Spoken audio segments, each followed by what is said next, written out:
Salut les déconfinés. Alors, une fois n'est pas coutume, aujourd'hui, c'est pas Mérège qui va vous parler, c'est Jérémy. Voilà, j'ai dit que de temps en temps je le ferai, donc aujourd'hui je vais le faire exceptionnellement. Avec tout ce qu'on entend dernièrement, hein, Black Lives Matter, etc. Ben, je me devais de réagir et de faire une petite vidéo. Déjà, pour apporter évidemment mon soutien à ce mouvement et vous dire que bah oui, moi je suis complètement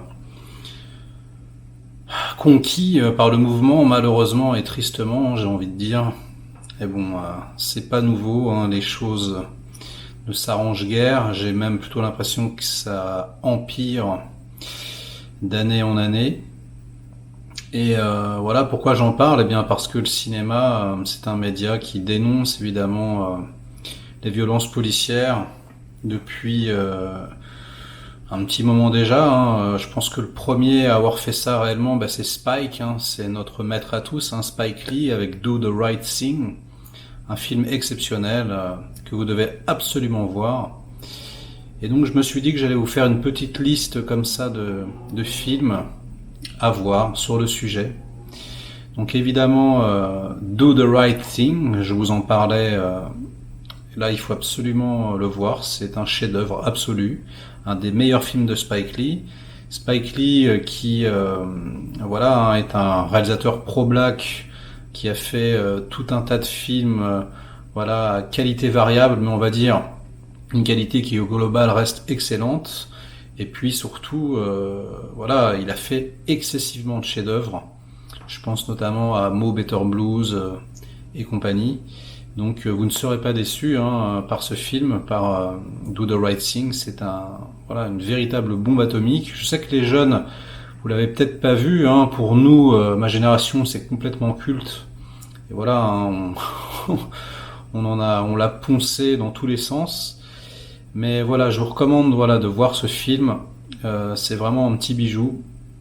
Et d'ailleurs, Spike Lee a réagi voilà, hein, aux événements tragiques des derniers jours en postant sur internet un court-métrage qui s'appelle Three Brothers, trois frères donc, hein, à ne pas confondre avec les inconnus, hein, ça n'a rien à voir.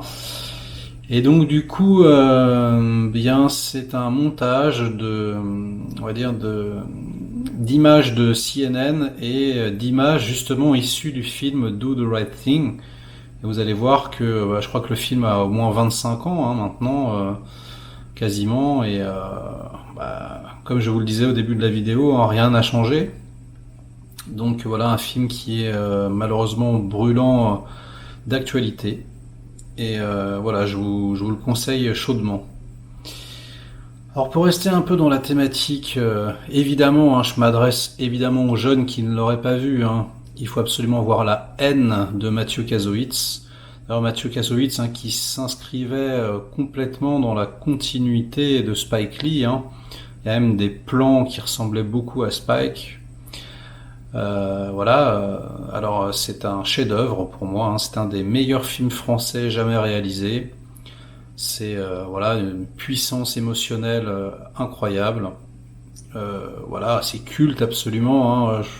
J'arrive même pas à concevoir que certaines personnes ne l'aient pas vu, mais je sais que voilà sur ma chaîne il y a beaucoup de jeunes et de très jeunes même. Hein. Et donc bah oui, hein, peut-être qu'il vous a échappé celui-là. Peut-être que vous en avez entendu parler, mais voilà vous n'avez jamais osé sauter le pas. Eh bien, je pense que c'est le moment de le faire. Et voilà, c'est vraiment un film important qui a marqué toute une génération, et même au-delà, qui a ouvert des portes. Et je pense que c'est un film qui serait très difficile à refaire aujourd'hui, hein, de l'aveu même de Mathieu Kassovitz. Donc voilà, je vous encourage à découvrir ce film, hein, un des premiers rôles de Vincent Cassel, Hubert Koundé, également Saïd Tagmaoui, et Erwan, pour les connaisseurs. Et voilà, c'est absolument sublime. Donc ça traite également d'émeutes dans une cité par rapport à voilà, une bavure policière. Et le film se finit sur une note particulièrement tragique. Donc voilà, je vous recommande de voir ce film. Et on va rester un peu dans les films français. Je vous recommande également de voir l'excellent film de Lajli, Les Misérables, avec mon ami Alexis Menanti. Je suis vraiment très fier de toute l'équipe, de ce qu'ils ont accompli. C'est vraiment incroyable. Moi, vous me connaissez, hein, les films français. Bon, d'une façon générale, j'ai un petit peu de mal, on va dire, mais là, vraiment, je trouve que c'est un excellent film. En plus, c'est vraiment un morceau de cinéma. Il y a vraiment des plans très intéressants, voilà, des plans séquences, des plans au drone, une vraie vitalité, une vraie force. Euh, le parti pris d'avoir, voilà, mis la focale sur la jeunesse est extrêmement intéressant. Et pour ceux, voilà, qui pensent que c'est un film un peu manichéen comme ça, qui va faire ouais, les flics c'est tous des enculés, et, bah, c'est pas du tout ça que ça raconte. C'est beaucoup plus subtil. Et donc voilà, j'ai convaincu David de Film Talker d'ailleurs de regarder le film. Il a trouvé ça excellent. Donc voilà, si vous pouvez avoir des appréhensions, eh bien, essayez quand même de passer outre, essayez de voir ce film qui est la réponse, hein, d'une certaine façon à la haine après 20 ans. Et voilà, je vais arrêter pour les films français. Je vais vous conseiller aussi Detroit de Catherine Bigelow, donc Détroit, qui est un film que j'ai trouvé formidable. Je me suis pris un uppercut, vraiment. Donc c'est pareil, hein, c'est un fait historique, entre guillemets, hein, des émeutes à Détroit, avec, je vais pas vous spoiler, mais on va dire, voilà, hein, quelques policiers qui étaient extrêmement virulents et qui ont fait n'importe quoi un soir, hein, je vous en dis pas plus. Le film a une décharge émotionnelle rare, c'est assez intense, tout le casting est fabuleux, la réalisation je l'ai trouvé incroyable. Et vraiment, voilà, je me suis pris une droite, un uppercut. Donc c'est pareil, hein, on va rester dans ce thème un petit peu triste, un petit peu tragique. Mais c'est ça le cinéma, hein, c'est un art militant pour moi avant toute chose, avant d'être un divertissement. Alors bon, c'est peut-être un peu naïf, hein, comme vision du monde, mais je pense vraiment que le cinéma peut faire bouger les choses petit à petit. En tout cas l'image, c'est sûr. Et voilà, je vous recommande très fortement de voir ce film si vous ne l'avez pas vu et de le recommander. Voilà, à ceux qui voudraient se renseigner un petit peu sur le sujet. Ça permet de comprendre aussi la frustration, hein, du peuple noir depuis des années. Vous le savez, j'ai vécu en Afrique, hein, donc c'est un sujet qui me touche particulièrement, qui me touche de près. Évidemment, c'est très complexe, hein, évidemment, toutes les vies comptent, pas que les vies noires, hein, bien sûr.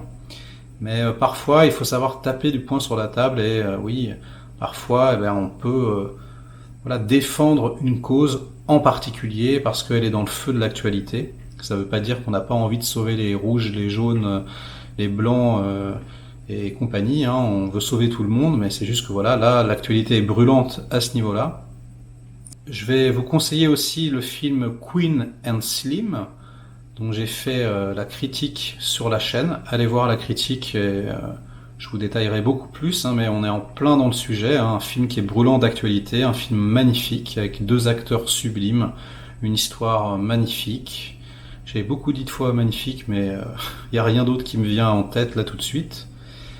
Donc allez tout de suite vraiment découvrir cette pépite, c'est vraiment très très beau et profond.